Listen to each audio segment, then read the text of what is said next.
Hello दोस्तों, क्या कभी आपने सुना है कि प्यार का पागलपन लोगों की मौत का कारण बन गया हो?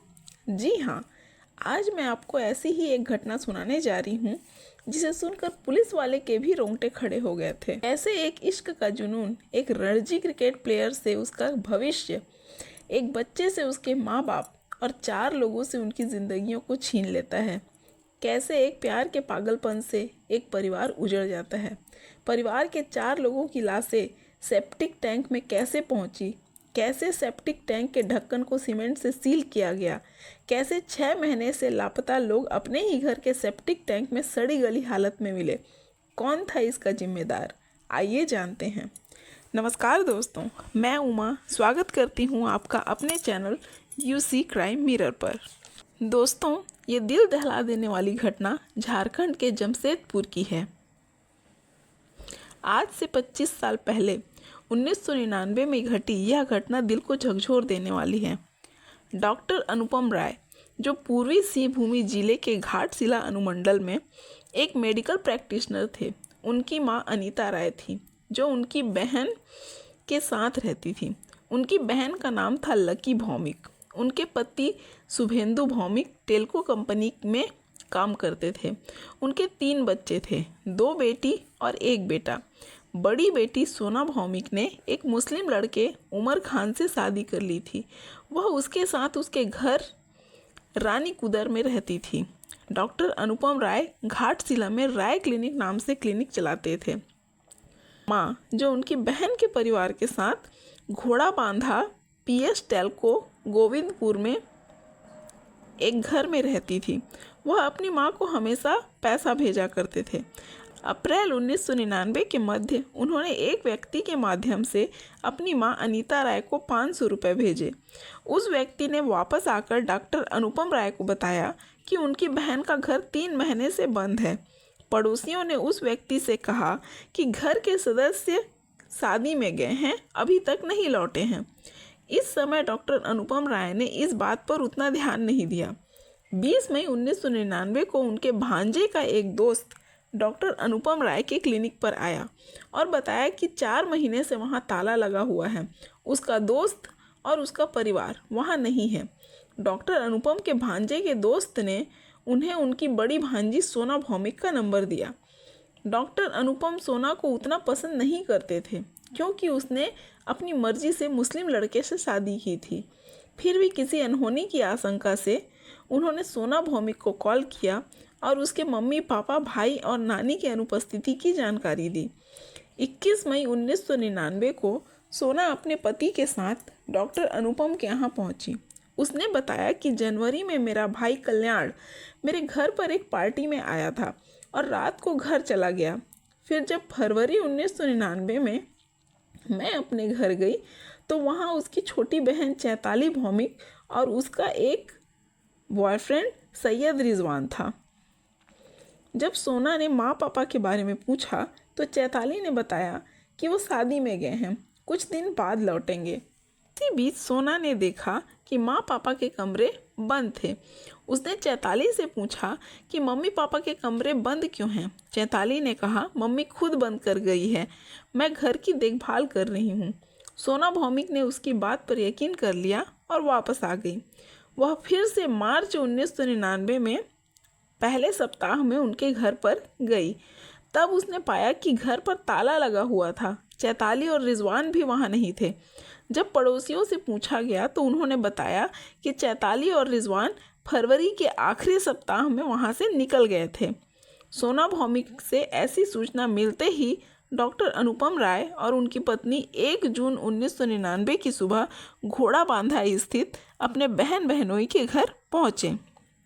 डॉक्टर अनुपम राय ने बाउंड्री वॉल फांद कर अंदर गए। अंदर में ताला लगा हुआ था। वे घर के पीछे गए। उन्होंने देखा कि सेप्टिक टैंक के 2 ढक्कन थे, पर एक को सीमेंट से पूरी तरह सील कर दिया गया था। उन्हें कुछ शक हुआ। इसके बाद 1 अगस्त 1999 को 2:30 बजे गोविंदपुर स्टेशन में रिपोर्ट दर्ज कराई। पुलिस जांच की गई। घर का ताला तोड़ा गया। जांच के दौरान घोड़ा बांधा घर के सेप्टिक टैंक में से 4 लाशें बरामद हुई और उसी स्थान से कुछ आपत्तिजनक चीज़ें भी मिली। चारों शव में से 3 पूरी तरह डिकम्पोज हो चुके थे। वे केवल अनीता राय का ही शव थोड़ा पोस्टमार्टम करने लायक था। चारों शवों को पोस्टमार्टम के लिए MGM medical college hospital Jamshedpur भेजा गया। कमरे की तलाशी ली गई। सभी कमरों में खून के सूखे धब्बे थे। अलमारी टूटी हुई थी। कीमती सामान गायब थे। ड्रेसिंग के शीशे टूटे हुए थे। कपड़ा जिन पर खून के दाग थे उन्हें फॉरेंसिक जांच के लिए भेज दिया गया। घर में थे 5 लोग, मिली है 4 की बॉडी, 5वां कहाँ है? पुलिस ने तफ्तीश शुरू की। चारों के गायब होने के कुछ दिन बाद तक चैताली को घर में देखा गया था, इसलिए संदेह के आधार पर चैताली की खोज शुरू की गई। कुछ दिनों बाद पुलिस ने एक बात और पता लगाई कि चैताली का किसी रिजवान नाम के लड़के से अफेयर था। अब पुलिस ने रिजवान के बारे में जब पता लगाया तो वह भी अपने घर पे नहीं था। पुलिस को शक हुआ कि चैताली और रिजवान एक साथ ही होंगे। उन्होंने कुछ दिनों बाद चैताली और रिजवान की खोज शुरू की, पर पुलिस उन तक पहुंचती उससे पहले ही चैताली और रिजवान ने पुलिस स्टेशन में आकर सरेंडर कर दिया। साथ ही में उनका 6 से 7 महीने का बच्चा भी था। पुलिस कोर्ट से परमिशन लेकर उन्हें 7 दिन की रिमांड में रखती है। अब यहाँ से पुलिस अपनी पूछताछ शुरू करती है और एक ऐसी भयानक कहानी सामने आती है जिसे सुनकर पता लगता है कि प्यार में पागल लोग क्या क्या नहीं कर लेते हैं। चैताली और रिजवान की कहानी के अनुसार चैताली के पिताजी शुभेंदु भौमिक टेल्को कंपनी में काम करते थे। माँ लकी भौमिक एक हाउसवाइफ थी। चैताली बचपन से ही बहुत आज़ाद ख्यालों की थी। ये जमशेदपुर के सीक्रेट हार्ट कन्वेंशनल स्कूल में पढ़ती थी। इसके स्कूल कॉलेज के पास एक क्रिकेट स्टेडियम था, कीनन क्रिकेट स्टेडियम। यहाँ पर कई सारे नेशनल और इंटरनेशनल मैच भी खेले गए हैं। यहाँ पर क्रिकेटर प्रैक्टिस के लिए भी आते थे। ज़्यादातर स्टेट लेवल क्रिकेटर्स आते थे। चैताली को क्रिकेट का बहुत क्रेज़ था। वह अक्सर अपनी क्लासेस बंक करके स्टेडियम में मैच देखने चली जाती थी। 1998 में एक स्टेट लेवल का क्रिकेटर था जिसका नाम था सैयद रिजवान, जो रणजी खेलता था। ये बहुत अच्छा खेलता था। लोग कहते थे अगर ये ऐसे ही मन लगाकर खेलता रहा तो एक दिन बहुत बड़ा प्लेयर बनेगा।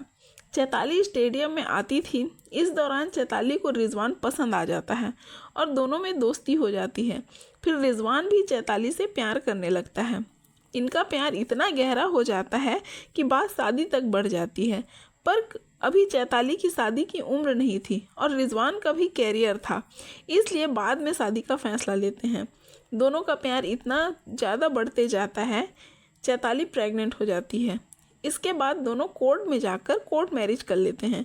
ये बात घर वालों को नहीं पता थी, पर चैताली जानती थी कि प्रेगनेंसी वाली बात वह ज़्यादा दिन तक नहीं छिपा सकती है। इसलिए एक दिन उसने मौका देखकर अपनी माँ को सब बता दिया। माँ ने इसका विरोध किया, पर चैताली जिद पर आ गई। तब उसकी माँ ने कहा कि अगर तुम उस लड़के से शादी करोगी तो तुम्हें जायदाद से बेदखल कर देंगे, तुम्हें कुछ भी हासिल नहीं होगा, सारी जायदाद तुम्हारे छोटे भाई को दे दी जाएगी। ऐसी बातें उसके दिमाग में बैठ गई। उसने अपने घर के लोगों को दुश्मन समझ लिया। उसे अपने घर के दोस्त दुश्मन नजर आने लगे। थोड़ी देर बाद वह रिजवान से बात करती है और उसे अपने परिवार को मारने के लिए कन्वेंस करती है। रिजवान भी प्यार और जायदाद के लालच में मान जाता है।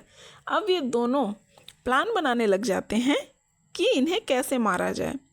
दिन आता है 29 जनवरी 1999 का। उस दिन चैताली के पापा शुभेंदु सुबह नाश्ता करके अपने ड्यूटी पे चले जाते हैं। दोपहर को लंच करने के बाद छोटा भाई भी बाहर चला जाता है। अब घर में बस 3 लोग ही थे, चैताली, उसकी माँ और उसकी नानी।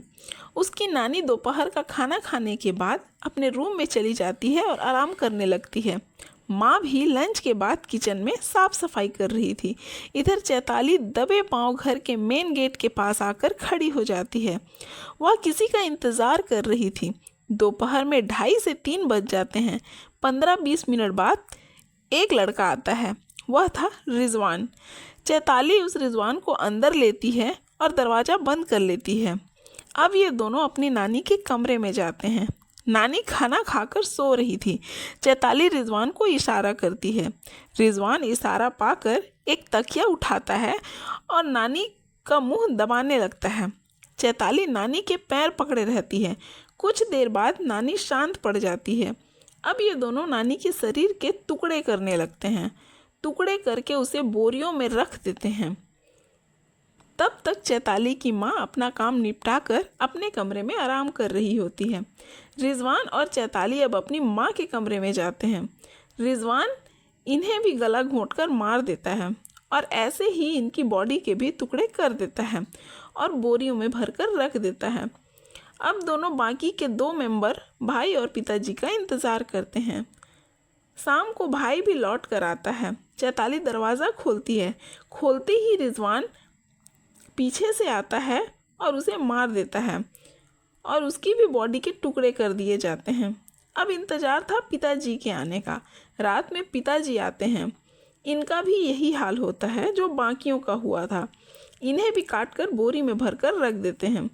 उसके बाद घर की सफाई करते हैं और सुबह होने का इंतज़ार करते हैं।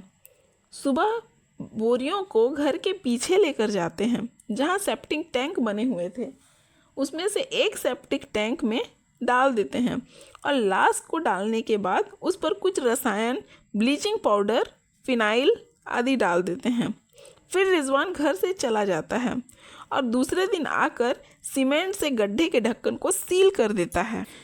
चैताली कुछ दिनों तक वहाँ अकेली रहती है। पड़ोसियों के कुछ पूछने पर वह कह देती है कि पिताजी किसी रिश्तेदार के यहाँ शादी में गए हुए हैं। अगर चैताली के मामा यहाँ नहीं आते तो शायद ये राज नहीं खुलता। लगभग 20 से 25 दिन चैताली वहाँ रही थी।